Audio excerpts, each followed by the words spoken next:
Welcome to the Great African Leadership Series, where we feature great inspirational speeches and quotes from African leaders. Fellow freedom fighters, comrades and friends, it is my great pleasure to welcome you to Accra and to this conference of African freedom fighters and supporters of the growing movement for Africa's liberation and unity. It is good for our cause to have a periodic meeting of this kind to examine our position in the great struggle to rid Africa completely and forever of imperialism and its handmaidens, colonialism and neocolonialism.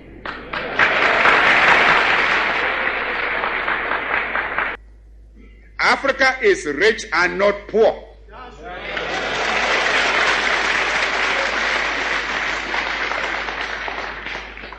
As the great wealth that has been taken out of our continent over 5 centuries of spoliation and extortion very well proves. Africa has immense actual and potential wealth: gold, diamond, copper, manganese, bauxite, iron ore, uranium, asbestos, chrome, cobalt, a host of other minerals.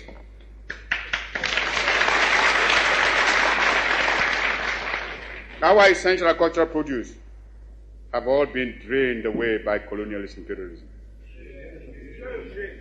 Africa is far from being poor. It is Africans who are poor, not Africa.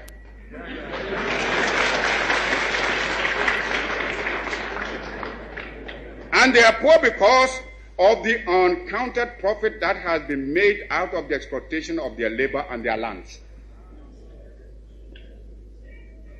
If we are being baited to enter a European community, we must have something that community needs, and needs badly, when it pretends to offer a bonus by way of aid. When Greeks come bearing grapes, should we not look them well in the mouth, if I may mix my metaphor? But I'm sure you get my meaning. I raise this point so that it will stay in your minds when you may be tempted by the seductive promises of new colonialism to forget the real character of colonialist imperialism and be persuaded away from your own true interests and those of Africa. For today, we must each see ourselves as part of Africa in order that we may face colonialist imperialism and its new form, neocolonialism, on a continent-wide front. For unity must be the keynote of our actions. Our enemies are many, and they stand ready to pounce upon and exploit our very weakness. They tell us that this particular person or that particular country has greater or more favorable potentialities than the other. They do not tell us that we should unite, that we are all as good as we are able to make ourselves once we are free. Remember, always, that you have 4 stages to make. First, the attainment of freedom and independence. Secondly, the consolidation of that freedom and independence. Thirdly, the creation of unity and community between the free African states. Fourth, the economic and social reconstruction of Africa. This requires some plain speaking. And for the sake of Africa, let us speak plainly.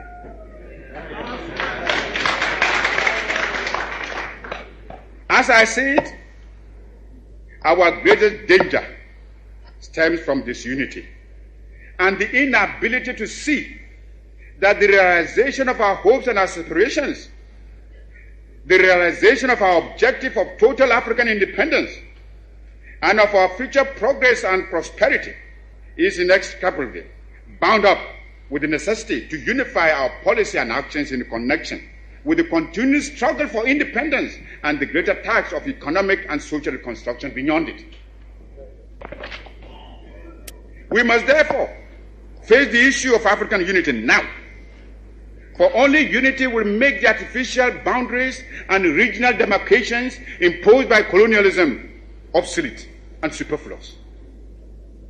African unity will thus provide an effective remedy for border disputes and internecine troubles. In a united Africa, there could be no frontier claims between Ethiopia and Somalia, or between Zanzibar and Kenya, Guinea or Liberia, or between Ghana, Togoland, and the Ivory Coast.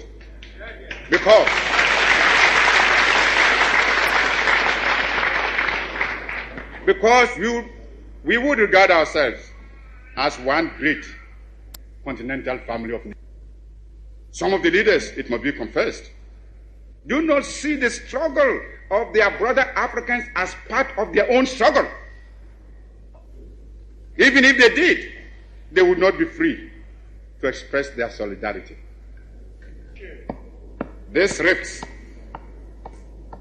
are consciously created by the imperialists between the Africans, where they can sit back and watch with sly satisfaction, as well as contempt for those who fail to see how they are being used against Africa's best interests.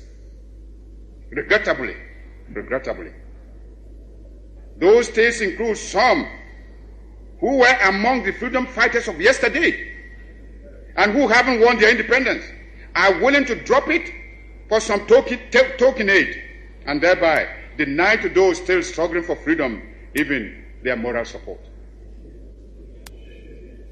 Here is a phenomenon against which all African freedom fighters must be on their guard and resist to the utmost. Even though I appreciate the difficulties facing us, I must admit, I find it strange to watch some of us returning willingly to the colonialist fold. This time, they don't even have the excuse of being forced to subject themselves to foreign domination. It makes one wonder, why so much effort and sacrifice and so many lives were given up to the achievement of independence in the first place, if it can only be so quickly and easily surrendered. We must begin to build immediately our own continental common market. For it is easy for anyone who studies the common market organization closely to realize that the common market is aimed at harnessing the African countries to satisfy the profit lust of the imperialist bloc and to prevent us from following an independent neutralist policy.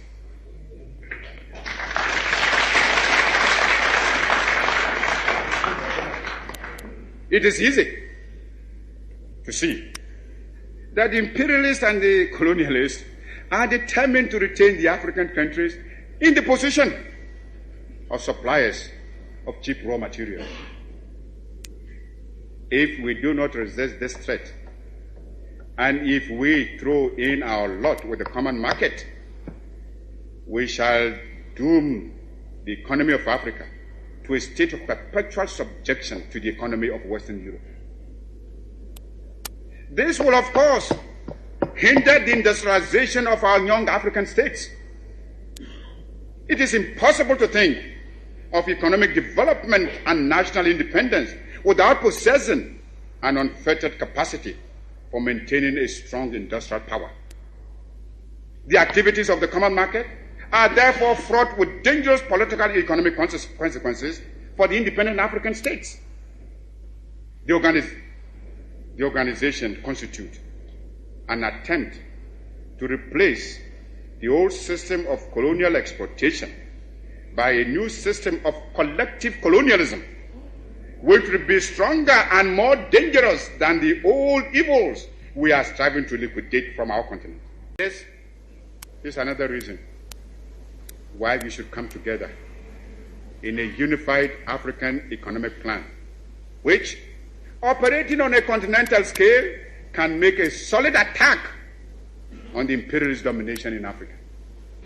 We should, without delay, aim at the creation of a joint African military command.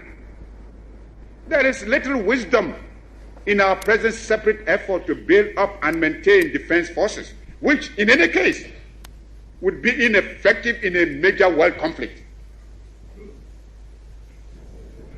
If we examine this problem realistically, we would ask, which single African state could protect itself against an imperialist aggressor?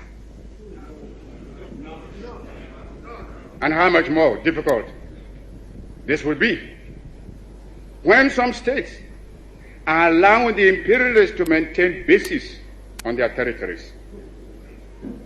I have already referred to the military forces which South Africa is raising and the danger it poses for the new African states and the struggle of those still in chains.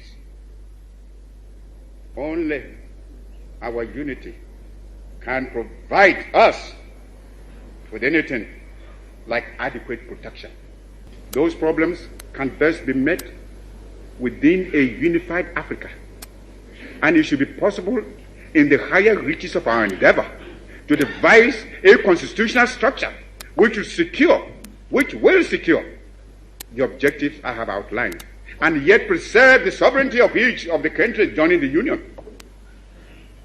Countries within the Union will naturally maintain their own constitutions, continue to use their own national emblems and national anthems and other symbols and paraphernalia of sovereignty. Regional associations and territorial groupings can only be other forms of balkanization unless they are conceived within the framework of a continental union. There are existing models which we can modify or adapt to our pattern. The United States of America, the Soviet Union, India and China have proved the efficacy of unions embracing large stretches of land and population.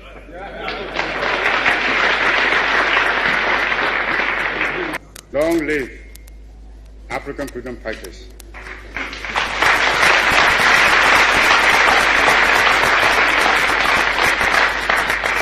Long live African independence.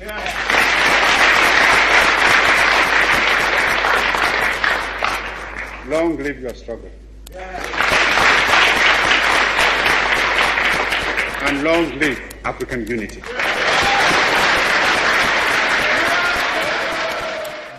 And share this video with friends and family to support the channel.